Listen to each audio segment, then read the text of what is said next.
Today, we're cracking open the books on one of Singapore's most iconic brands, the Jumbo Group. Yeah, you know them for their amazing chili crab, but their latest financial report, well, it serves up a genuine business puzzle. So, Jumbo's latest full-year report for 2025 gives us this really interesting contradiction. On one hand, their sales were rock steady, which is no small feat in today's market, but on the other hand, their profits, well, they took a pretty significant nosedive. And that begs the question, if the money coming in didn't really change, what chewed up all the profit? Let's dive into the numbers. All right, to get to the bottom of this, we've got to look at two key figures. First, revenue. That's the total money coming in the door. And second, profit. What's actually left after all the bills are paid. And as you're about to see, these two numbers tell two very different stories. Okay, first up, revenue. For the full financial year 2025, Jumbo brought in $190.3 million. That is almost identical to the year before. I mean, a tiny dip of just 0.1%. In what the company themselves call a competitive dining landscape, holding the line like this is actually a sign of real resilience. A few new outlets helped balance things out, keeping those top-line sales incredibly stable. But this is where the plot really thickens. Let's switch over to profit. You know, the money the company actually gets to keep. In 2024, Jumbo posted a very healthy $13.7 million. But in 2025, look at that. That number just tumbles all the way down to $8.7 million. It's a dramatic drop that tells you right away. Something big happened on the cost side of the business. To put a number on it, that's a 36.6% drop in profit in a single year. With revenue basically flat, this entire $5 million hole has to be explained by one thing: rising expenses. The money didn't stop coming in, it just started going out a whole lot faster. The clues are all there in the financial statements, so let's follow the money. So the answer to our puzzle, it's not in sales, it's in spending. In fact, weeks before they even released their full results, Jumbo put out a warning to shareholders about a significant lower net profit.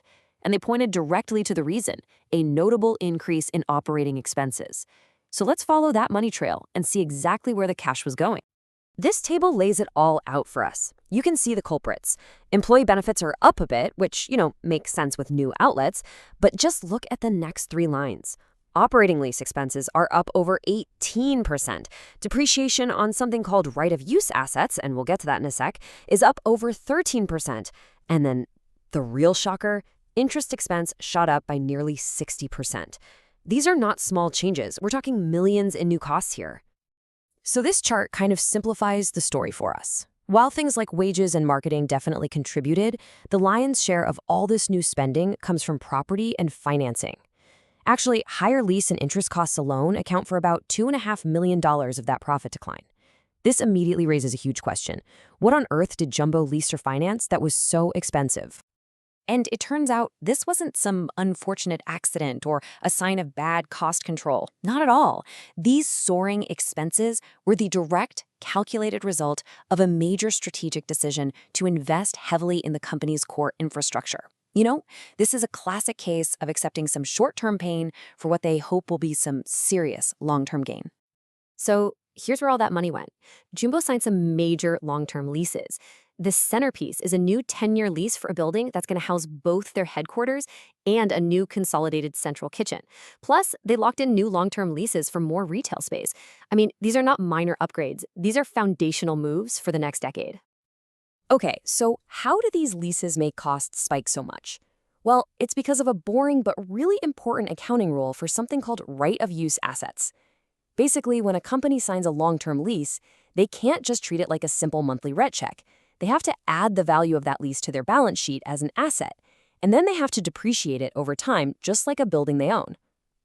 The report shows these new leases added a massive $35.9 million in these assets to Jumbo's books, and that higher asset value leads directly to those higher depreciation and interest costs we saw earlier.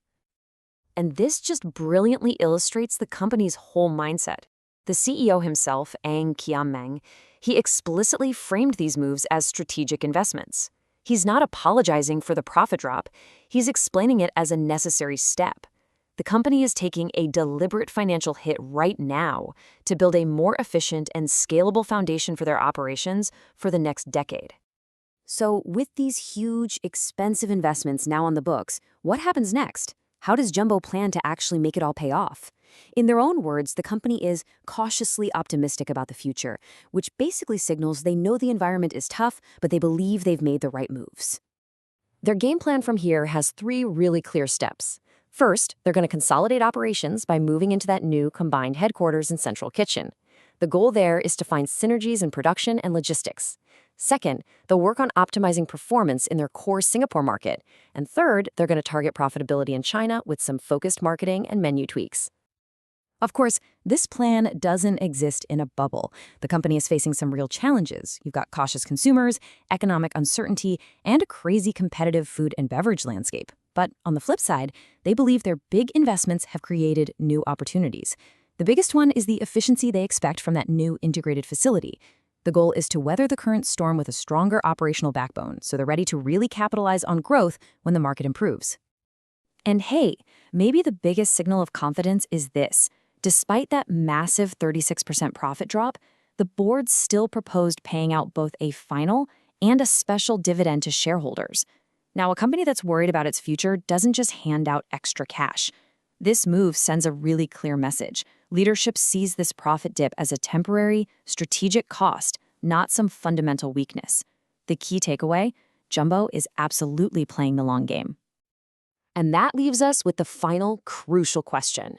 Jumbo has made its move. They've accepted the short-term financial pain to build a stronger, more efficient foundation for the future. I mean, the strategy makes total sense on paper. But now comes the really hard part, execution. They have to prove that these expensive investments can deliver real, tangible growth and better profits in the years ahead, all while navigating a really tricky market. The foundation is laid for sure, but the house still needs to be built.